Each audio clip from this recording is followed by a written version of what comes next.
Hello, everybody, and welcome to episode 121 of Crunch Time. I am going to be your host for today's episode. I am Tanner Dislin, and as always, I am joined by Sam Gotze, and we are the N326 duo. Sam, how are we doing today, my friend? Man, I am doing good, Tanner. College basketball, man, is the talk of the town right now. And it's my favorite sport by far. We got the Hawks coming up here on Tuesday night, taking on Penn State, kind of on that bubble right now to get into the tournament. So that's a big one. And yeah, it's coming down to the wire. Let's call it what it is. It's a must-win game. 100% against Penn State tonight for the Hawks. We were talking last time we recorded our last episode. We were talking about how the team may have caught a little bit of fire, beating Michigan State, beating Wisconsin, and then Minnesota actually increased into the top 75, making that road win a quad one win. So we were looking, our resume got a little bit better last week. A tough loss on the road at Illinois, granted. A game we were not favored to win, but a winnable game at that. I believe it was a tie game with around the under 4 in that game. I didn't think that one was quite a must win, but because it was a loss, now the games are absolutely a must win. Probably going to need to do a little bit of damage in the conference tournament as well, and get some help to be in, but not impossible, and certainly looked like it was going to be impossible not too long ago. So need the Hawks to get a big one tonight. But as Sam said, college basketball is the main talk of the town. We got some other things going on, of course. Baseball is in spring training. Spring training games have started, and college basketball will be the main focus of today's episode. We decided to try and do a little bit of a different format because the nature of college basketball, it's a little tough to just kind of sit down and talk about it the way it's not structured like football is. So before we get into all of that, though, of course, we will always start with winners and losers. So, Sam, who is your winner? Yeah, I got a bunch of winners today. So I'm gonna kick it off with Jake Knapp. He had a successful go at it with the PGA Mexico Open. Actually ended up winning it. 1.45 million was the winning pot, and it got him a trip to the Masters. Now, why that is such a big deal? 2 years ago, he actually ran out of money trying to qualify for the PGA Tour, and he actually ended up having to get a second job as a bouncer at a local nightclub. So in a span of a year, he has two jobs to winning the PGA Mexico Open and getting him a ticket to the Masters. See him in Augusta, man. That's pretty damn cool. That's pretty damn cool to see on the links. Yeah, absolutely. As you mentioned, spring training started this past week. College baseball also started this past weekend, and no one did it better than Arkansas's own Hagen Smith. Through an absolute heater of a game, he had 17 strikeouts in 6 innings. Now, because it's the beginning of a season, a lot of people will be like, oh, they were probably playing Central Arkansas State won this. No, he did against the number 7 Oregon State. So 17 Ks for Hagen Smith. Actually set a record there. Staying in the baseball realm of things, we have Connor Canny from the local university, Grandview.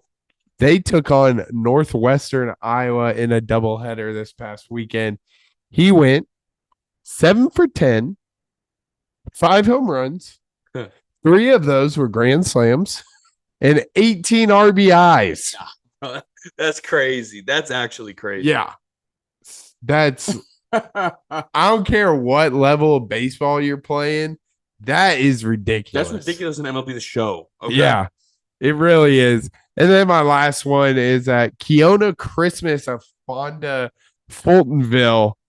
She had a nice little quintuple double, 11 points, 20 rebounds, 11 assists, 10 steals, and 10 blocks. And none of them were fouls. That's crazy. Yeah. So you need to get that's insane. That's insane. But yeah, absolutely ridiculous. It was some crazy moments across all sports this past week. So had to highlight those. Damn, that's a pretty impressive spread. You're always coming in here with like the high school girls of the all the different sports. We love it. For my winner of the episode, I'm also going to go with a different sport, one we have not talked about yet.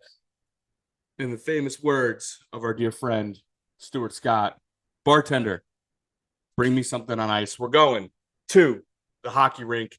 I'm going with Matt Rempe. Now, this guy, as of today, we are recording on Tuesday the 27th. So as of today, he has played in 5 NHL games. So now this stat came before they played their last game. So this stat only came when he's played four games. But he had 9 minutes and 47 seconds on the ice, and he had near 27 penalty minutes in his first 4 games.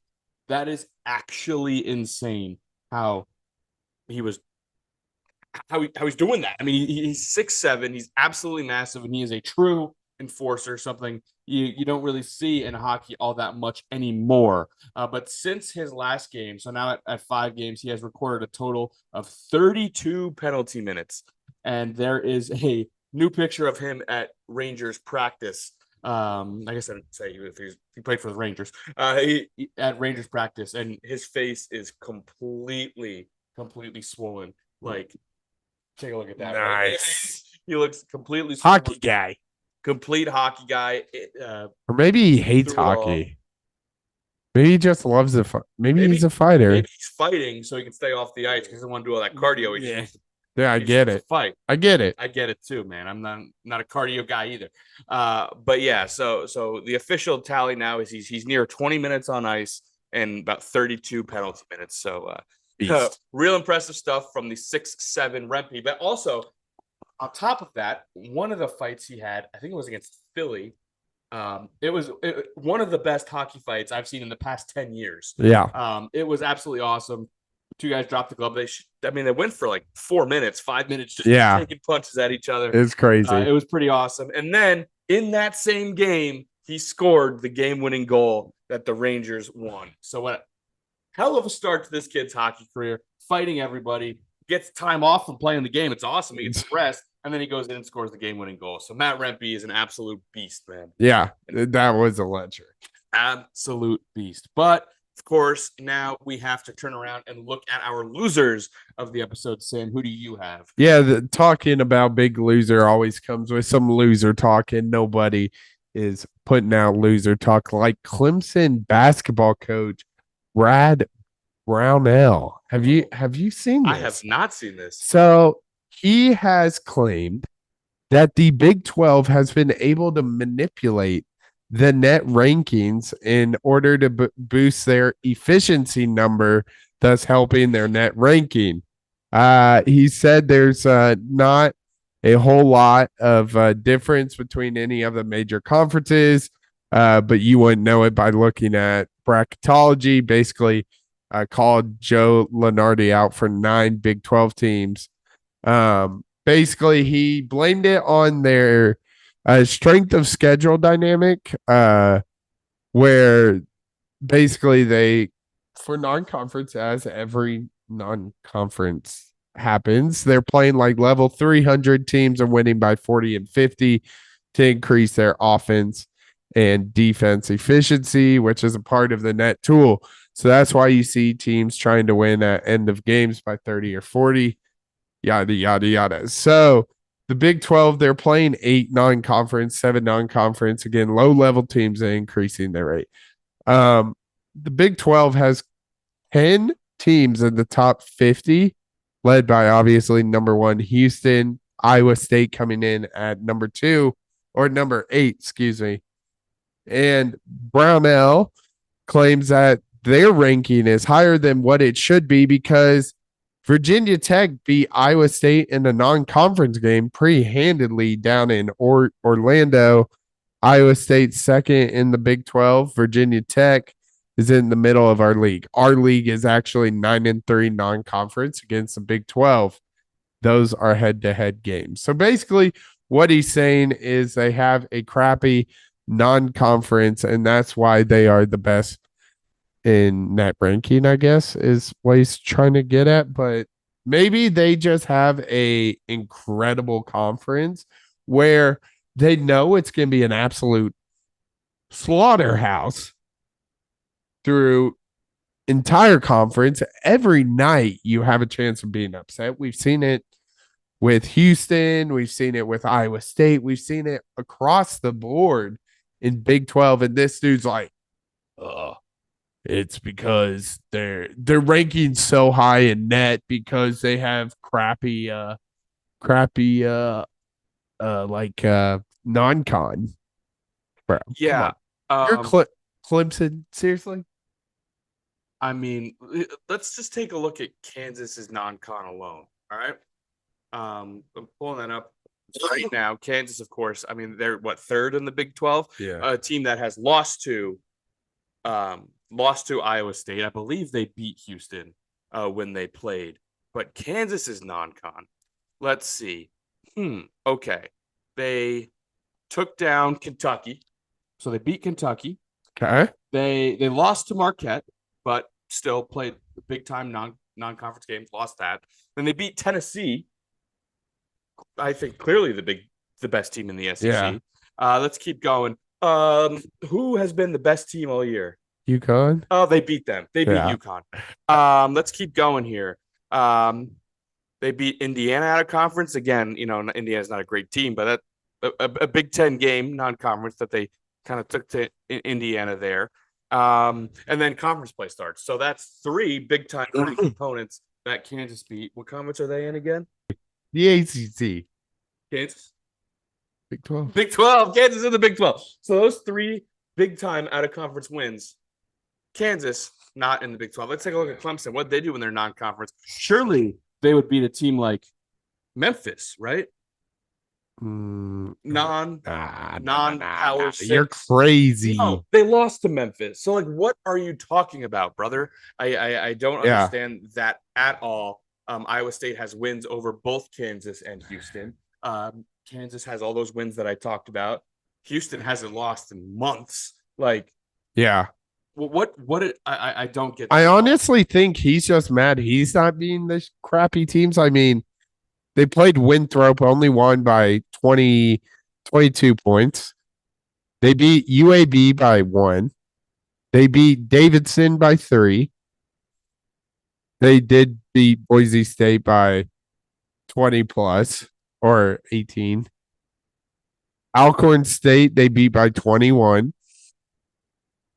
They barely beat South Carolina. It's just stupid comment for a guy that really doesn't have any place to talk, honestly. I will give him Houston's non-con was a little weak. They only had one ranked opponent in the non-con, and that was Dayton, who's ranked 21. Yeah. So, that is a little bit weak for sure. But they are the number 1 team in the country, and I think it was a pretty easy decision to make them number 1 after UConn lost to Creighton, of course, during the episode, which we gave UConn all the flowers in the world if they lose.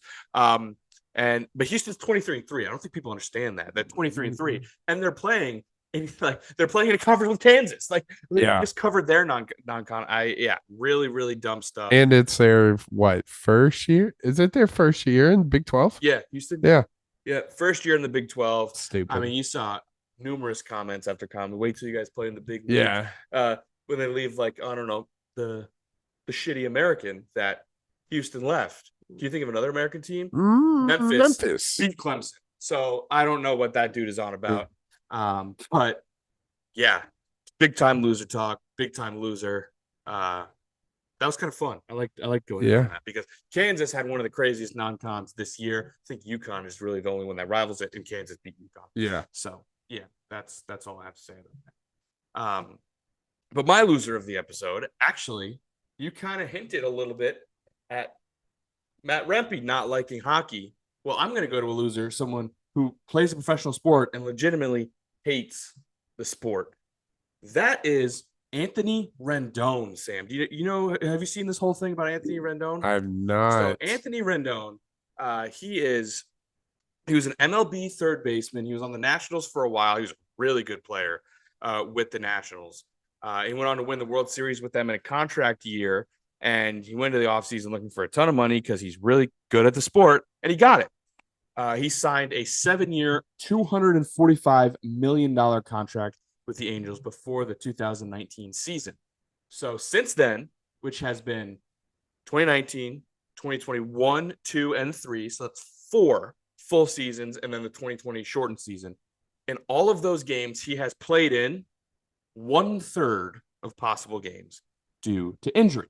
And now, obviously, that would frustrate a lot of people, and I mean, deservedly so. You feel like you want to play. Well, Anthony Rendon doesn't quite think like that. In an interview to start the season with the Angels at their spring training, he said, "This is a job. I do this to make a living." Fair. When he asked if he wanted to be here, he responded and said, I do not want to be here talking to you guys at 7 a.m. or whatever time it is." That's what he said to the reporters. So, okay, so a little bit weird. But then he said he's clearly showing very little enthusiasm for the game and his job. Then he went on to say, "My enthusiasm has been the same since I got drafted, to be honest. I was actually deleting old emails because my storage is getting to the max. And I went back and I saw my old emails and I emailed myself a pros and cons list of why I should continue to play in 2014. So all the way back then, he didn't really want to play baseball. And as he said, my thought process on the game has not changed since then. So yeah, he completely hates baseball. The Angels gave him a $245 million contract. And all of this is fair, right? I mean, like, yeah, he views it as a job. That's fine. He doesn't have to like what he does. I mean, like, what I do is just a job. What you do is just a job, right? But he went on to talk about the injuries and his family and not seeing his family and how going under the knife, he can't do the things with his kids. And he went on to say the quote that he wouldn't wish this on anyone. I'm going to read that again, a $245 million contract. Now, I think he's going to get some undue hate because people will be like, oh, you play baseball. How can you hate your job? It's like, it's okay. He doesn't have to love playing baseball. But he took it way, way, way too far, saying that his $245 million contract was too much for him to handle. He wouldn't wish it on anybody and that he absolutely hates it. And yeah, so came across as maybe a little tone deaf of the current climate and people who, can't afford stuff. And he's talking about, I wouldn't wish this on anybody. I'm not quite sure that plays very well. And also last year, he was suspended for 4 games because of an incident yelling at fans. So he's already gotten in trouble with fans. He's coming out and saying he hates the game, saying he wouldn't wish making $245 million on anybody. And the Angels have him for about 3 more years, $245 million over the life of the contract. Nice. Tough situation. Yeah. Tough situation. And the Angels just lost Shohei Ohtani, of course, as we all know. And I mean, Mike Trout wanted to stay, which that's a whole other thing in and of itself because he got hate for wanting to stay in his home, which is a little weird. But yeah, so the Angels, time after time, they try their best to put players around Mike Trout, and it just never works. From Josh Hamilton to Albert Pujols, now to Anthony Rendon, Shohei Ohtani, it just doesn't work. So big time loser. I'll change it to a joint loser between Anthony Rendon and the Angels. But yeah, that's a tough situation. So definitely. Yeah, that's a interesting situation for sure. Especially, it's just such a job, and so many people would absolutely kill for. But our new segment, I guess, like we weren't exactly sure how to attack this, so we decided, you know what? Let's go to ESPN, just take all their headlines and write them down and talk about it. So that's what we're gonna do. But we're gonna start, of course. We mentioned college basketball was the talk of the town. Specifically, this aspect of it has been the talk over the last week or so. Wake Forest versus Duke. Wake Forest wins. Go Deeks. Wake Forest beats Duke at home, and their fans rush the court. And in the court storming process, Kyle Filipowski appeared to get hurt as he was walking off the court and people were running on, and he was helped off, and that has sparked a big, huge debate on storming the court. So, yeah, Sam, what are your thoughts about it all? Give me it all. People need to chill the hell out. First off, pardon my French. Second, make sure you watch from both angles. I think the overhead angle is the important one you should probably watch. Number three, let the kids have fun. That's and then number four, just in regards of how court stormings usually work. I will admit the Wake Forest security team needs to be canned because you knew the court storming was coming. 9 times out of 10, the security block basically does a wall where a player they shake hands and then they just kind of disperse, get the other team off the court. Yeah, basic protocol, right? And then 5, Kyle Filipowski definitely could have gotten out of there. He could Wake Forest called a timeout with like a second left. There's no reason for you to be in the middle of the floor. Literally zero. Hang out by your bench. You see the students coming closer and closer and closer.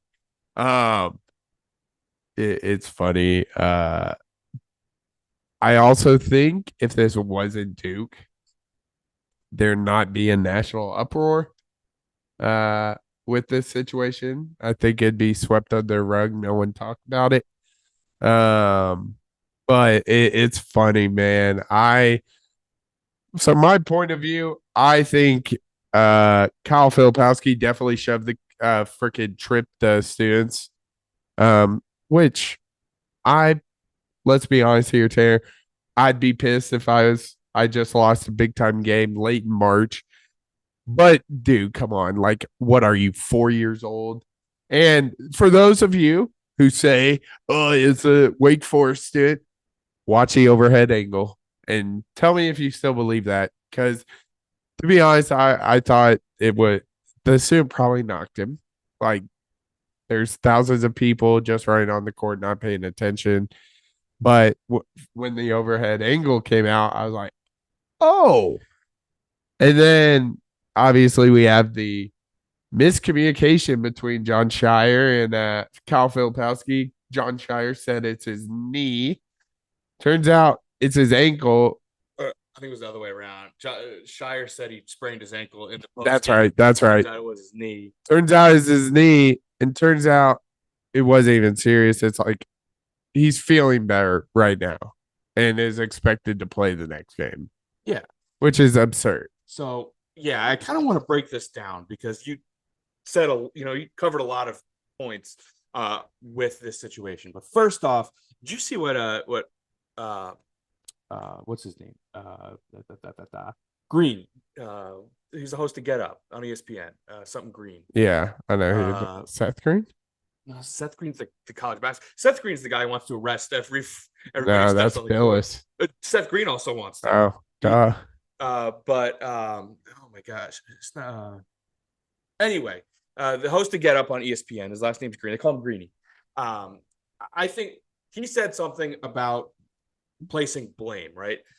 Because two things can be true. And I'll start off by saying 100% I'm pro court storming. I think one of the dumbest takes I've ever seen in the internet is the act like you've been there thing. Because guess what? Do the players storm the court? Remind me. No, the students storm the court. Has a student ever beaten Duke before? No. Like, what kind of statement is that? Like, act like you've been there before. It's not the players who are storming the court. It's fun for the fans. That's why they do it. So, like, everybody's on their high horse of like, oh, we never stormed the court because we expect to win the game. You're an asshole. Like, shut up. You don't know what you're talking about. So it's not for the players at all. It's for the fans. But what we should not do, I don't think there's any possible way that like any sort of blame, no blame should go to the players. That's what Greeny said, and I agree. Like looking at that and being like, oh, he pushed him first. He didn't need to, he didn't need to push him. Well, yeah, the players, the fans not supposed to be there. So like he has the full right of way. So like I don't think blaming the player is the right way to go. That will never be the player's fault. But the security team is where it feels like there was a big misstep because players were on the court 0.00025 seconds after the after the buzzer went off, and might have even been on the court while there was still time left. That absolutely cannot happen. There needs to be some sort of security to shield the players. I mean, we've been storming courts forever. And this is, I mean, it's happened twice this year, of course, with Caitlin Clark and now Kyle Filipowski, both of which were incredibly minor, by the way. So, like, yes, the possibility if someone gets a serious injury from this would be inexcusable and absolutely cannot happen, but it hasn't happened. So, like, are we trying to solve a problem that doesn't exist? Yeah. Like, because again, no one's been seriously hurt. It's been two very minor, just like run into each other type of injuries, which again shouldn't happen. But like, let's pump the brakes, everybody. Like, relax. Like, we've been doing this forever. It's okay. And yeah, and another one of your points about if this wasn't Duke, we had. What's the difference between what happened to Filipowski and what happened to Caitlin? Well, there's one's Iowa and one's Duke. Other than that, because it looked like I'll give it. It looked like as it was happening in real time, it looked like the Filipowski injury was worse. Right? It just looked like it was worse from him hobbling and stuff. It looked like it was a more serious injury. But we know it's not. What's the difference? What is it? Not a damn thing is Yeah. the difference. One is a female basketball player for Iowa, and one is a male basketball player for the almighty precious Duke. So when this happened to Iowa, yeah, maybe there were a few people out there that were like, hey, that can't happen. Did anyone call for banning of court storming? No. Did Jay Billis say this is unbelievable? We have to stop this and arrest every player that steps on, charge him with assault and battery? No. Huh. So the Duke alum is calling for it after it happens to Duke. Yeah. Talking. Absolutely insane. Insane stuff. But for me, the blame is on the security. Congrats to Wake Forest. I mean, they played an awesome game. Their fans, I hope they had a hell of a time celebrating because that's what the sport is all about. And the people saying, well, we don't do this in NBA. If you want to make college basketball more like the NBA, you hate college basketball. Simply put, like I'm sure there are NBA fans out there that want college basketball to be more like the NBA, but there is not a single college basketball fan in the world that wants that to happen. So if that's your comment, you hate college basketball and you should shut up because your input is not valid here. So it's just a lot of stupid takes all around, a lot of overreactions all around. And but one thing is clear: any potential injury, what happened should not happen. Any potential serious injury would be inexcusable, and securities need to be better. Like we saw a prime example of Creighton. What happened? Creighton rushed the floor as soon as the game was over. Security lined up. They were able to do the handshake. Security kept the fans separate. The fans just celebrated. They shook hands and got off the floor. That's how it's been done for 20 years. And now all of a sudden we have to change everything just because like it's just crazy overreaction to me. And it seems like we're trying to solve a problem that we don't have. Yeah, absolutely. Anything else to add on the court storm? Yeah, as crazy as media kind of took it, obviously mentioned Seth Greenberg and Jay Billis. I do want to shout out Chris Canty for actually having some common sense in regards to this situation. He basically said he's acting like he's going on a walk through the quad on campus. He has to have more awareness of the situation, have urgency about getting the hell off the court. Right. And some more clarity on my comments of like not blaming the player. Like it's just similar to like, we'll put it this way. If you parked your car on the side of the road and you put your backpack in there and just walked away and someone came in and stole your backpack, Yeah. And you went up to me and said, "Hey, someone stole my backpack." I wouldn't be like, "What the hell's wrong with you, bro? Why'd you allow your Yeah. back?" And then I'd be like, "Did you lock it?" And you'd be like, "No." And I'd be like, "Why didn't you lock it?" Yeah. Right? Like, there's stuff you can do to put you out of harm's way. Yeah. That's very possible for you to do. It's not your fault that it happened, but like you're Duke playing on the road, and the fans were on it so quick, on the floor so quick. You don't think he could have turned his head and saw them inching closer to Yeah. I just, again, not his fault, but like surely we could have done something a little bit better, right? At least Caitlin was running, like she was running Yeah. and was kind of blindsided by the person. Like this dude was taking a Sunday stroll, and what happened to him. So like, yes, like again, I want to stress it, not his fault, but like, come on, we can surely take some precautions to maybe put ourselves in a better position to get off the floor. Yeah. But yeah, the takes that piss me off the most, I think, are definitely the act like you've been there before, because people fail to understand that the people that actually rush the court are not the players, and we don't do this in the NBA. It's like, you're right. That's why this is fun in the NBA is until the postseason. But yeah, so that was the major storyline of the week. What do you say? We're gonna hop back and forth a lot this episode. I'd say the next most talked about thing in sports throughout the week is on the diamond, Sam, because Nike and Fanatics, this year is the first year that Fanatics is manufacturing the jerseys for MLB and just kind of slapping the Nike logo on it. That's what they do for like all the merch that you buy on like NBA, NFL, shop.com or whatever. It's all made by Fanatics, and then they just kind of put Nike's logo on it. Well, the MLB is the first, I believe, is the first professional league to actually have their jerseys made by Fanatics, and is off to a rough start. The numbers in the font look terrible. Like, they changed the font, made the numbers smaller, gave it a lot more of a circular round and less straight on the back of the jersey, which is really ugly. And the major thing are the pants, because they decided to make the pants see-through, Sam. Yeah. Interesting play. I think I read somewhere on X, best way to put it is all these uniforms are when you order a jersey from China and it's cheaply made, the letters might be a little off. The jersey's a little see-through, just not quality you'd get at like that MLB store. And it's just absolutely abysmal. We saw some basically explicit uniforms, and it's just really bad. Not a great look for I mean, this could have been an opportunity for the MLB, because let's be honest here, MLB's kind of dying out. Not a lot of fans. You still have the diehard fans, but you don't have the casuals as much anymore.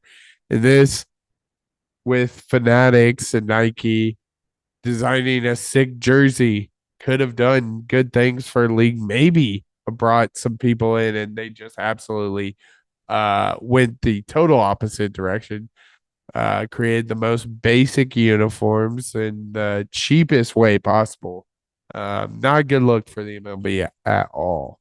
Yeah, like you nailed it with like the knockoff. Like, it's one of the, like you said, it comes in like it's good enough where you can tell what team it is. It's not like anything's misspelled, or they're off center. It's not lined up properly. And this culminated in a player for Michael Chavis. He was on the Red Sox before. I think he was on the Nationals, the Pirates. He's been all over the place, but he's on the Mariners this year at spring training, and he posted a picture of his jersey because it looks awful. Take a look at this. His number is 10. The 1 and the 0 are not lined up. They're completely slanted. His last name, the CH, are on like one trajectory, and then the AVIS, which is the rest of his name, are on a completely different trajectory. Like, it looks awful. And he posted a picture of it and tweeted it and said, like, something's off here.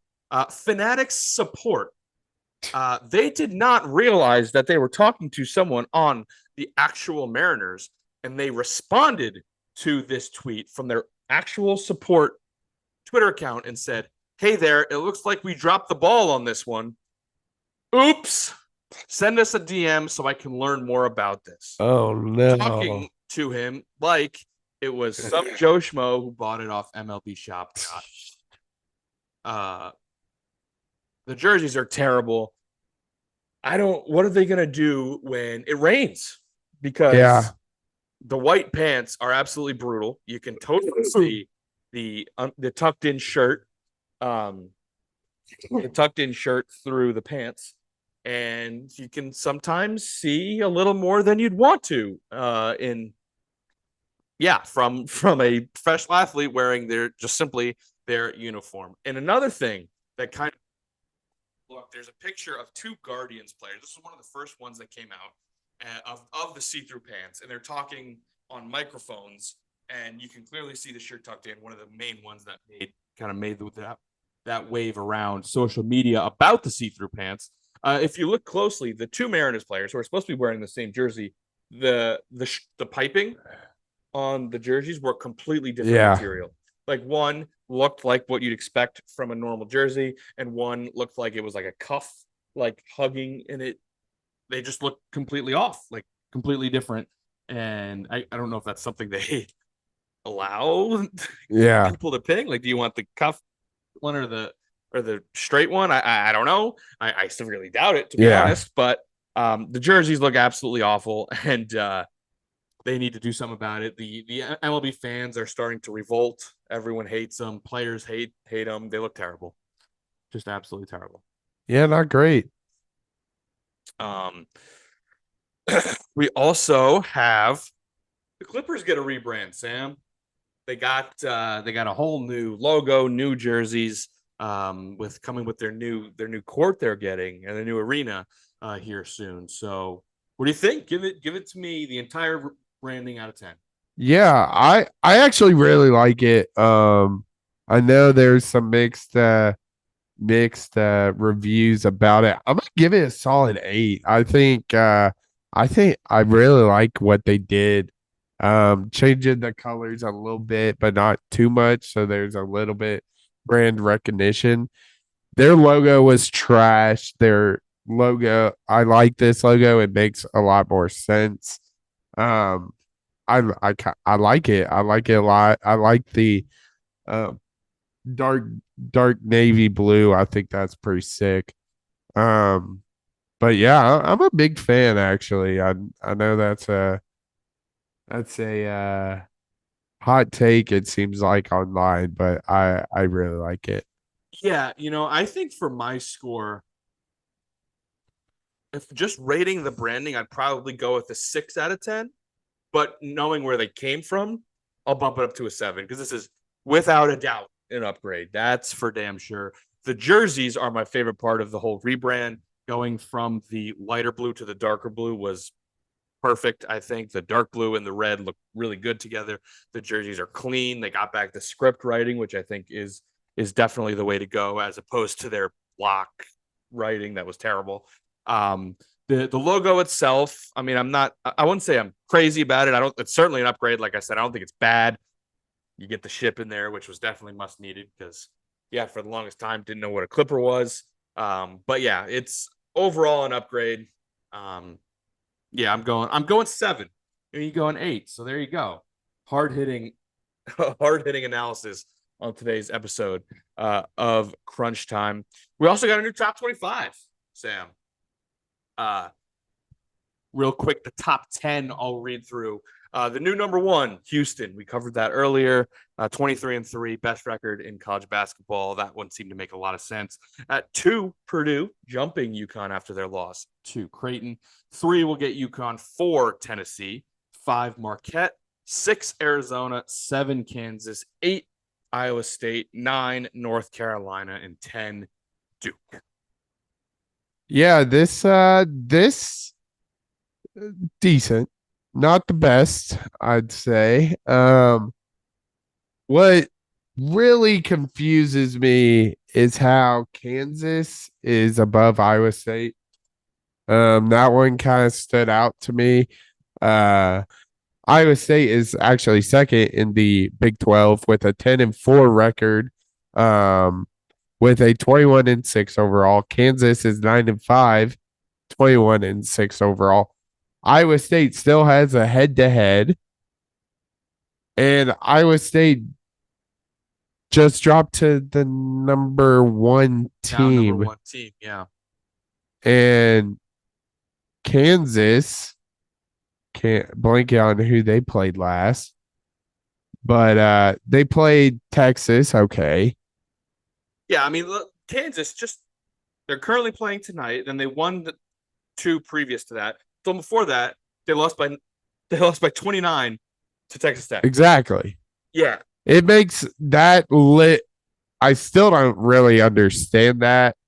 And not only like Iowa State, due to loss to Houston, dropped 2 spots, and was jumped by Kansas. It just doesn't make much sense. Yeah, I mean, I think there might be an argument in there about like some of that non-con strength of schedule stuff, but it's just like the games need to mean something. They played head to head. They're in the same conference. Everything else is the same. The one thing that you can really concrete compare them is how they played each other. Yeah. And they have. It's a similar thing to like the Texas Alabama debate when who would be ranked higher, Texas or Alabama in the college football playoff, right? Like the game has to mean something. And I think a failure to do that is a mistake. And it's specifically when they're on the cusp right now. I mean, obviously they don't go by these rankings. The committee doesn't to rank their players, but like in this 7-8 slot, that could be the difference between a 2 and a 3 seed.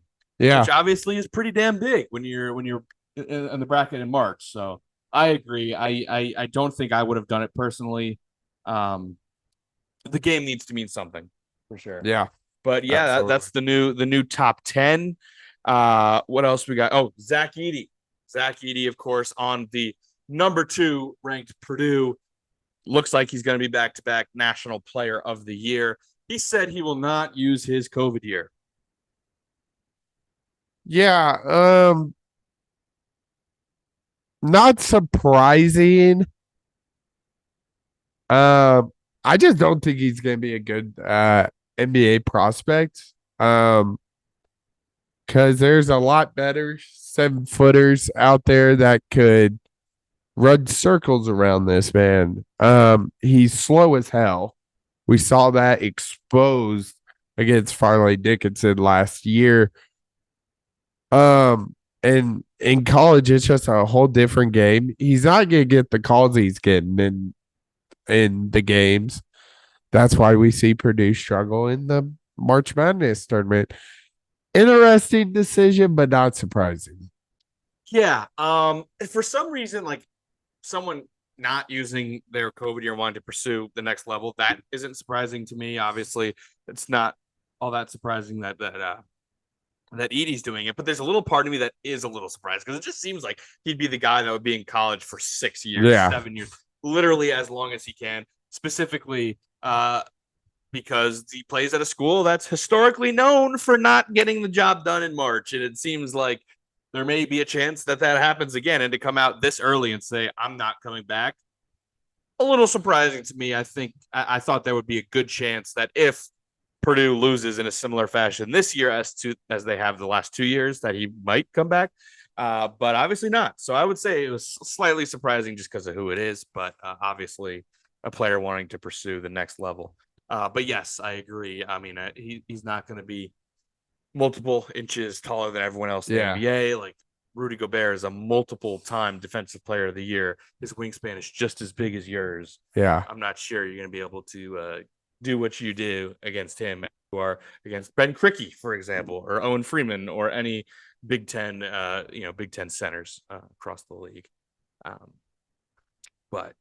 And then it looks like, according to we got another headline, Sam. We got to talk about it. Last night, Pistons and the Knicks played an NBA game. Somehow this was I can tell you somehow it's because the Knicks are missing 3 starters on their team and are severely undermanned, but they played the really bad Pistons team, and It was a really close game. Pistons were up 1. There was a big time scramble for the ball, in which there was a questionable no call on Asar Thompson, and the Knicks got the ball back, and they ended up scoring and taking the lead and winning the game with like 1 second left on the clock.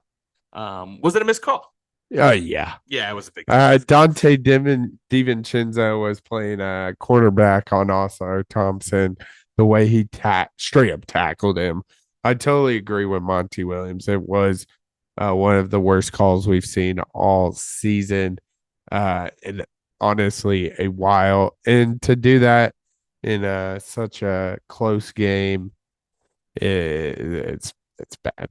Yeah, it sucks. I mean, obviously, I am a Knicks fan, and I'm happy they didn't call it a foul. It was a foul, 100%. It was a bad call, bad missed call, and good for Monty Williams though, because I'm sure there are people out there that are like, oh, well, it was a bad call, but you still can't go out and say about the refs. Screw that. Screw that. The guy got absolutely screwed. The Pistons are like have 9 wins on 8 or 9 wins on the year, like 9-40 or something. And they played a great game. I watched some of it. They played a great game and against a team much better than them in the Knicks on the road, fought their ass off and should have won. And the refs just decided to not make that call. And for him to get up there, defend his players like that and call out the league for saying this cannot happen. And then the ref who watched it over came out and said, oh, yeah, we missed that call, which like I think is better than him watching it over and being like, no, we got the call right because they clearly did it. Like everyone in the world knows they did. Except the referee that called it, right? But they watch it back and they say, yeah, we missed that call, which again, better than not saying we missed the call. But like, is there any accountability? Does he get any like a performance review? Does he get demoted? Does he get fined? Like what? It just seems like they're all like, hey, you missed it. And he's like, darn. Like what? Yeah. What's the incentive to not miss big time calls like that? I'm not quite sure. Something that the NFL lacks all the time. But I tell you my idea for this, for accountability. Yeah.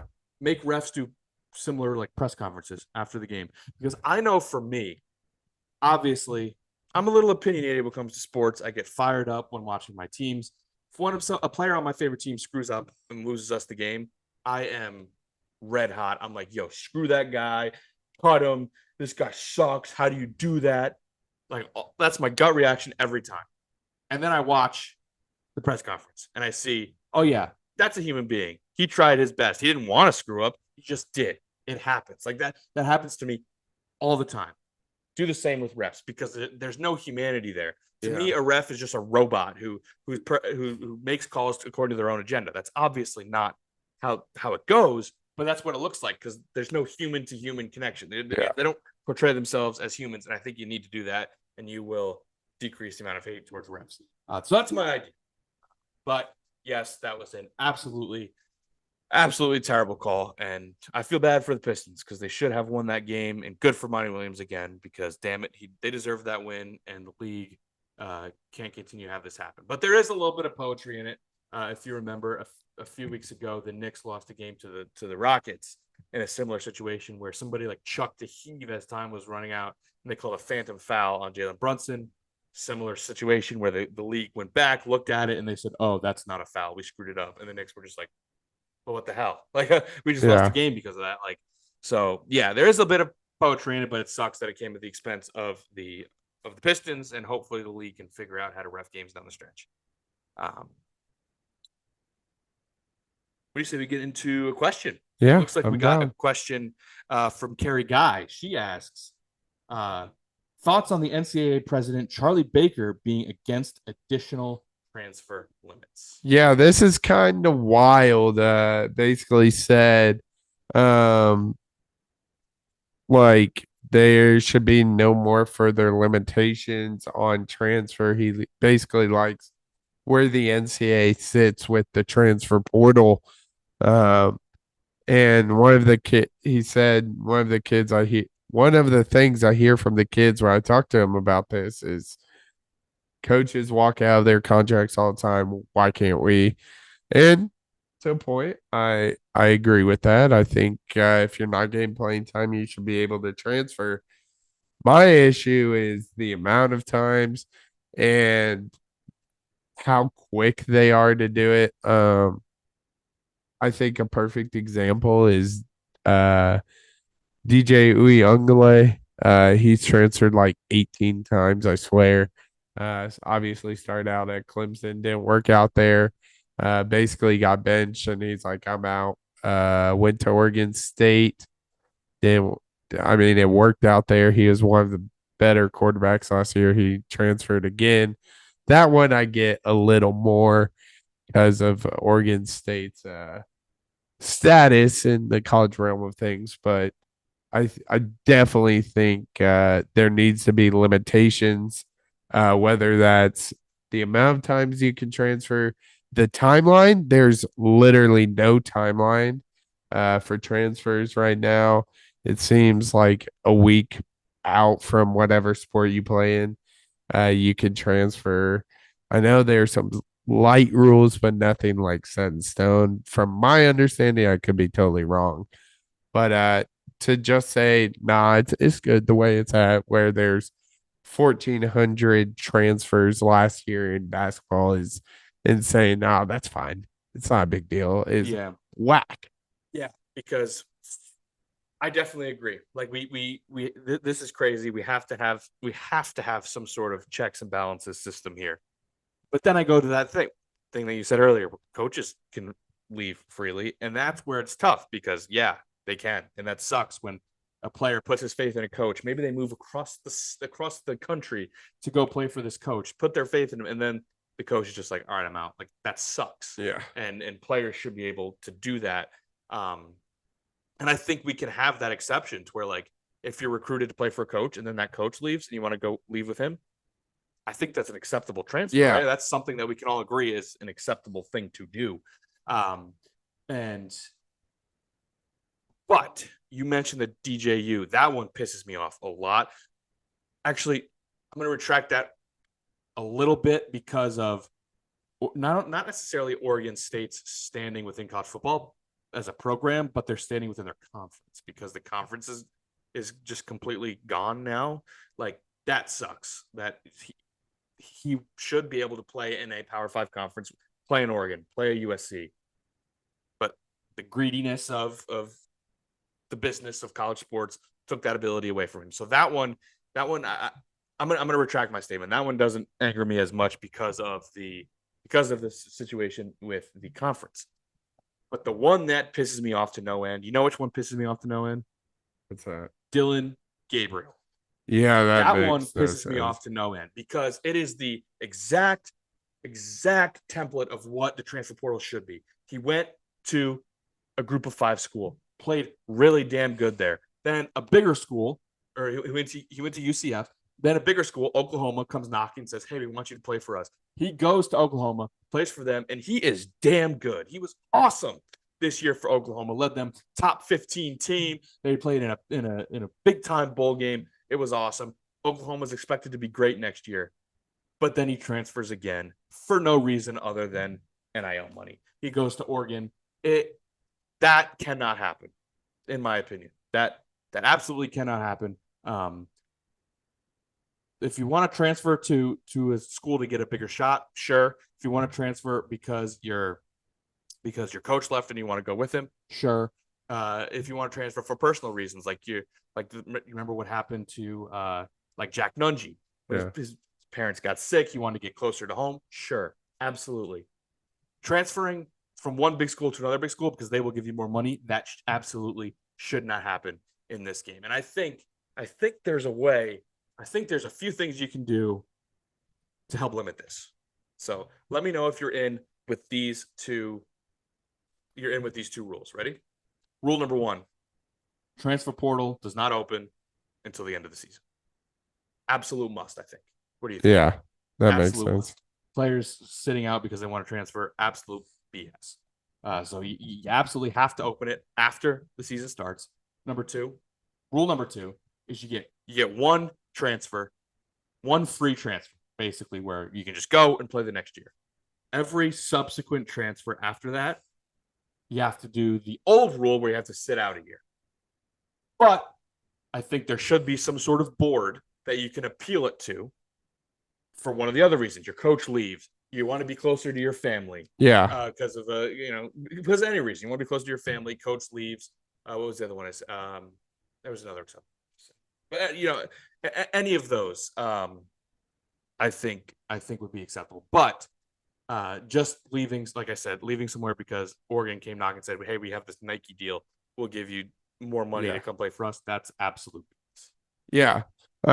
Just a little clear up of when a D1 athlete can enter the transfer portal during these specific times. So for fall sports, the 45-day transfer window begins with a given sports championship selection. So that's full game announcements or release of a NCAA tournament bracket. For winter sports, it's a 60-day transfer window with the same qualifications, a championship selection. And then spring is also a 45-day. So, that's I totally agree with your first point with it has to be after a season for sure.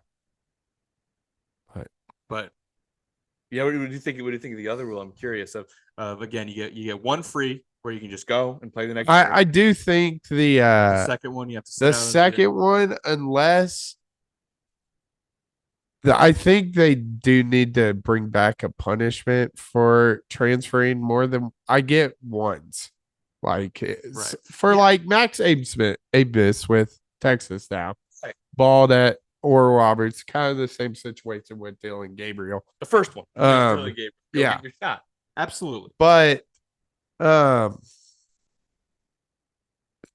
then it becomes a gray area for if a player wants to transfer next time, what qualifies a good reason and what qualifies ineligible reason, Yeah, but regardless, I think they do first one free, sure.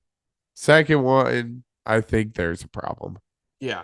And I basically my point I think that I was trying to make with the second one is that when you transfer a second time, the standard should be you sit out a year and you can waive that under unique circumstances. Yeah. Some of the things that we were talking about. I don't think it should be the other way where it's like the standard is you get to go, but like then you look back, you see, if this you have to sit out. No, I think you should okay. The standards you should expect to sit out unless you can get it waived for any of these. Gotcha. Okay, I misunderstood. Which kind of was the system before all this. Remember, like when you transfer, there were a bunch of people who were able to get that year that had to sit out waived, and I think that's a good thing. Although whenever you ask the NCAA to have common sense, a lot of times that doesn't go well.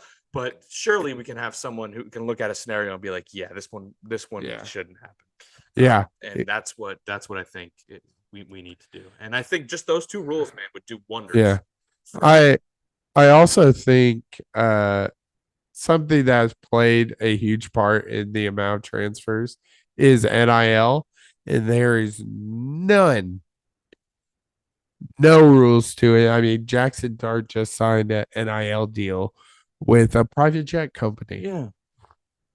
Yeah, it's just all over the place. And now we have the NCAA decide whether they want to expand March Madness, which would be the dumbest thing they could possibly do. It's absolutely perfect. If it ain't broke, don't fix it. It's absolutely I'd make one adjustment. I'm not a huge fan of the play-in personally. It's play-in for the non-16, I think, is a little like for the 11s. Yeah, I think that's a little strange. I'm not gonna lie. Yeah, it's definitely hard to wrap your head around that, like a 15 and a 16 seed. A 15 and a 16 seed like will automatically get into the field, and like an 11 might lose, but they're higher. That logic is a little weird. I think there's if I were to argue to get rid of one, which I personally wouldn't, I don't think. But if I were to argue to get rid of one, I maybe would say to get rid of the 16s because they won their conference, right? They earned that auto bid. That's true. The 11s are at large. Yeah. You know what I'm That's saying? true. So, but I maybe would like it a little bit more consistent because it seems a little arbitrary that's like, okay, these two 16 seeds, these two 11 seeds. Maybe if you made them all 11 seeds, like the last four in, the last four in, and I guess there'd just be the last eight in. The last eight in, you got to play in the play-in because you were at the bottom eight. But I don't know. I don't know how 16 seeds feel about the play because for me personally, I think I would like it if I was a 16 seed. I get to go against a team that is of similar quality, of similar everything, and go and try and win an NCAA tournament game. I don't know how much I'd like it if it's like, congrats, you made the tournament. Go play Kansas. Go play Houston. Go play Duke. Like, I think that would kind of suck. But who knows? Maybe they enjoy that, and the players are like, hell yeah, we get to go against Houston. This is awesome. Or I don't know. I simply don't know. But I think maybe some consistency, whether it's all the 16 seeds, you're the lowest seed, you got to all play in, or all the 11 seeds, you're the last at large, you got to all play in.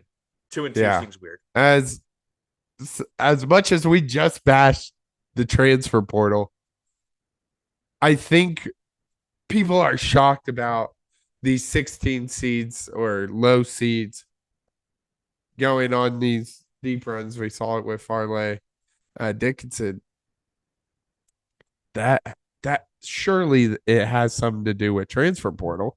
You got D1 guys that aren't getting any minutes. They're going to go to a small school and they have academic troubles, and they get like a good example would be like Amani Bates when he went to Eastern Michigan. Yeah. Where it's like didn't really work out in Memphis, and he was like, screw it, I'm gonna go home. And he was awesome, right? He was the number one overall recruit, or certainly high, if not number one. And that's how that worked. And I agree. And also the reverse. I mean, we saw Oral Roberts. They were awesome on that run, and they got Max A. Smith. And O'Banner playing at Texas. O'Banner went to Texas Tech. So like their two best players got transfer opportunities from that. And I think that in a sense is a good thing. But yeah, it's a good system. But there's definitely flaws. March Madness is a good system. The transfer portal is a crapshoot, but the March Madness is a good system. I think when I said it was perfect, I meant to say the numbers. I think 68 is bingo bango. The amount of at-large, the amount of auto bids, that's all perfect. If they screw it up, I'm gonna be pissed. Yeah, that's gonna be really annoying. But like I said, the method of playing, I think, could be revamped a little. Yeah. But I don't. If you had to choose, all 16 seeds playing or all 11 seeds playing? I feel like all 11. The at-large. Yeah, the at-large. I kind of like that. I kind of like that idea too. But again, I just don't know if you're robbing a 16 seed of a chance to win a conference or a tournament game. If they would welcome that, a chance to definitely play in one seed, or if they would be like, hey, what the hell? We had a game that we could win here. Yeah. But who knows? Let us know what you guys think. If you think it should be changed at all, and if it should, which side? All 11s, all 16s, or no change, or a different change? What you guys think? That's gonna wrap it up for episode 121. Let us know what you think about the method. We were just kind of like, you know what? Let's talk about what's going on in sports. I think it worked pretty well. Let me know what you guys think. Talked about college basketball, of course, the court storming saga.